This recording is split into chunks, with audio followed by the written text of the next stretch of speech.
Good morning, all the students. Once again, welcome you all. This is Sandeep Jaswal, and presenting you today. I'm going to present you the topic of demand analysis. We have already covered the part 6 of demand analysis. In the first part, we discussed about the what is demand and what are the various types of demand, like individual demand and market demand. Then we studied about what are the determinants or the factors which influence demand, individual demand as well as market demand. Then we covered what is demand function, what is individual demand function, what is market demand function. Then we discussed about the demand schedule. Then we discussed demand curve. And this today we'll discuss about the topic law of demand and the various assumptions or the various assumptions underlying the law of demand.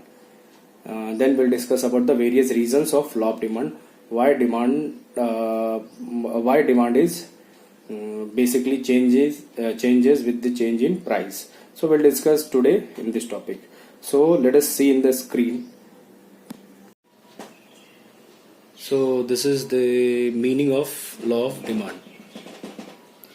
Normally in our daily life we observe that decrease in price of a commodity leads to increase in its demand. Such behavior of consumer is known as basically law of demand.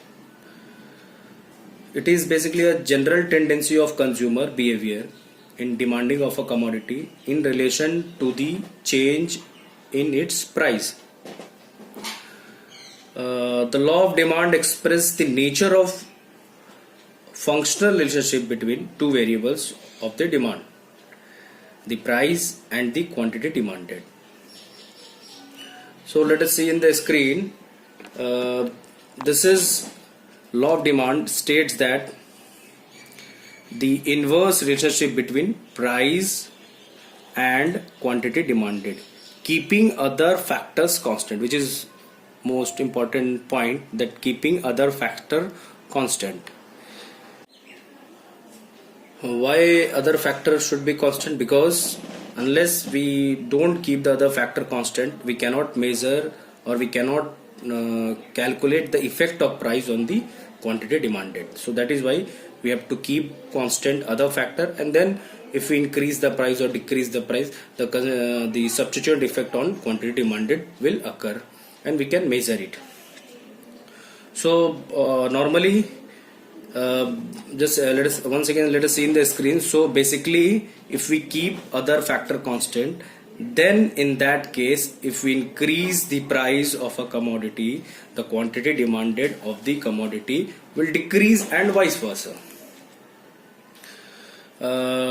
Basically we can say that the demand of a commodity extends as the price falls and the contracts as the price rises.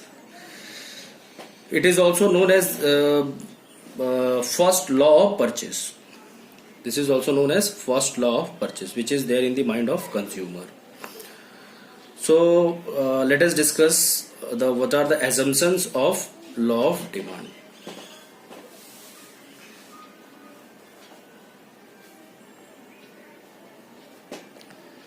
This is the assumptions of law of demand. The various assumptions of law of demand. Assumptions means under which condition this law would be applicable. So see, the first point is what? Price of substitute goods do not change. What does it mean? As we discussed, substitute goods are those goods which can be used in place of one another. So there should not be any change in the price of substitute goods or complementary goods, because what happened, prices of other goods like substitute and complementary goods, if we remain unchanged, the consumer preference would not change. If the price of related goods change, the consumer preference would change, which may invalidate the law of demand. So there should not be change in the price of substitute goods as well as in complementary goods. Otherwise we cannot measure the effect of price on quantity demanded. Then the second point we have already discussed. Third point, income of the consumer remains the same.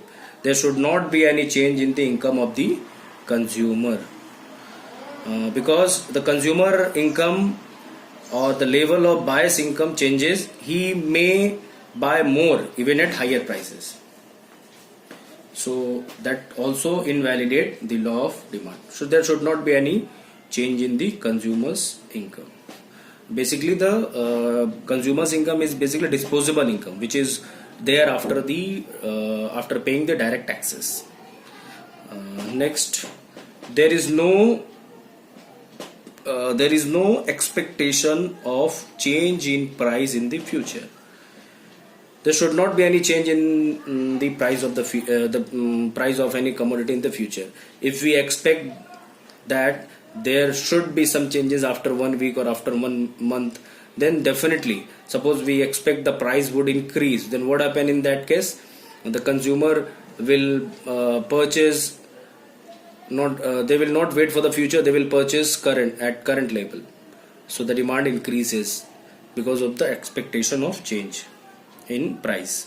So this is, the buyers do not expect any shortages in the supply of a commodity in the market, and the consequent future changes in the price. So there should not be any shortages, or there should not be any expectation of price change in future. The next point is, taste and preference of the consumer remains the same. What happened? The consumer taste, habits and preferences should remain constant. If any commodity goes out of the fashion, a buyer may not buy more of it, even at lower price. They should not buy because it is out of fashion. So there should not be any change in price of the there should not be any change of the preference of the consumer. So these are the 5 points we discussed, but there are so many other points, like there should not be any change in size, composition and sex ratio of the population. This is also one of the important points. There should not be any change in range of goods available to the consumers, which means there should not be no innovation and arrival of new varieties of product in the market, which may reduce which may change the consumer preference.